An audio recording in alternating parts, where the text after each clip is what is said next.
রাস্তায় হঠাৎই এক বৃদ্ধা মহিলা অজ্ঞান হয়ে পড়লেন। এটা দেখে এক মেয়ে দ্রুত এগিয়ে এসে তাকে পরীক্ষা করল। মেয়েটি যখন বৃদ্ধার শরীরে হাত রাখল তখন এক অদ্ভুত শক্তির স্রোত বৃদ্ধার সারা শরীরে ছড়িয়ে পড়ল। অল্প সময়ের মধ্যেই বৃদ্ধা জ্ঞান ফিরে পেলেন। তিনি শুধু কৃতজ্ঞতা জানাতে মেয়েটিকে একটি উপহারই দিলেন না, বরং নিজে তাকে বাড়ি পর্যন্ত পৌঁছে দিতে চাইলেন। মেয়েটি জানালো যে সে একজন অনাথ, তার কোনো বাড়ি নেই। এই কথা শুনে বৃদ্ধা খুব দুঃখ পেলেন এবং সঙ্গে সঙ্গে সিদ্ধান্ত নিলেন তিনি মেয়েটিকে দত্তক নেবেন। বাড়িতে পৌঁছে বৃদ্ধা মেয়েটিকে একটি সুন্দর রাজকুমারীর পোশাক পরিয়ে দিলেন। এরপর একটি পারিবারিক ছবি বের করে পরিবারের সদস্যদের সঙ্গে মেয়েটির পরিচয় করিয়ে দিলেন। কিন্তু যখন তিনি তার ছোট ছেলের কথা বললেন তখন তার মুখের ভাব হঠাৎই খুব বিষণ্ণ হয়ে গেল। আসলে এক দুর্ঘটনায় তার ছোট ছেলের পা গুরুতরভাবে আহত হয়েছিল এবং তারপর থেকে সে আর দাঁড়াতে পারেনি। বৃদ্ধার কষ্ট দেখে মেয়েটি খুব দুঃখ পেল। সে এক বাটি ওষুধ নিয়ে বড় ভাইয়ের ঘরে গেল, কিন্তু অপ্রত্যাশিতভাবে বড় ভাই একটি ধনুক তুলে তার দিকে তাক করল। সে বাইরের লোকের দ্বারা বিরক্ত হতে চাইত না। মেয়েটি বলল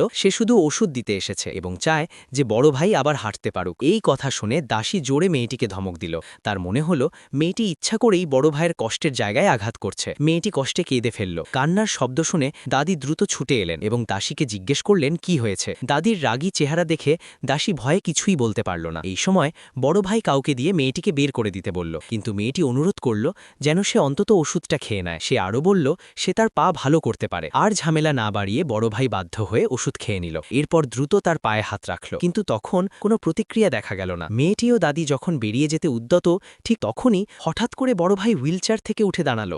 সবাই বিস্ময়ে হতবাক হয়ে গেল। দাদির মনে হলো এই মেয়েটি ঈশ্বরের পাঠানো সৌভাগ্যের প্রতীক। সবাই যখন এই সুখবর দাদাকে জানাতে যাচ্ছিল তখন মেয়েটি দেখল দাদা দুঃখের সাথে একটি কুকুর ছানাকে কোলে ধরে আছেন। মেয়েটি বলল কুকুরটির পেটে ব্যথা এবং সে পানি খেতে চায়, কিন্তু দাসী মেয়েটির কথা বিশ্বাস করল না। সে বলল সে প্রতিদিন আমদানি করা কুকুরের খাবার খাওয়ায়, তাই কুকুরটির কোনো সমস্যা হওয়ার কথা নয়। মেয়েটি বলল সে কুকুরটির কথা শুনতে পাচ্ছে। দাদা ভাবলেন মেয়েটি শুধু তাকে খুশি করার চেষ্টা করছে, তাই তার কথাকে গুরুত্ব দিলেন না। বাধ্য হয়ে মেয়েটি নিজেই কুকুরটির জন্য পানি আনতে গেল। ঠিক তখনই কুকুরটি হঠাৎ একটি সোনার মেডেল থু করে দিল এবং সঙ্গে সঙ্গে সুস্থ হয়ে উঠল। তখনই দাদা বুঝতে পারলেন তিনি মেয়েটিকে ভুল বুঝেছিলেন। বড় ভাই দাসীকে জিজ্ঞেস করল কুকুরের পেটে সোনার মেডেল এলো কিভাবে। দাসী ভয় কাঁপতে লাগল। দাদা ভীষণ রেগে গিয়ে দাসীকে বাড়ি থেকে বের করে দিলেন।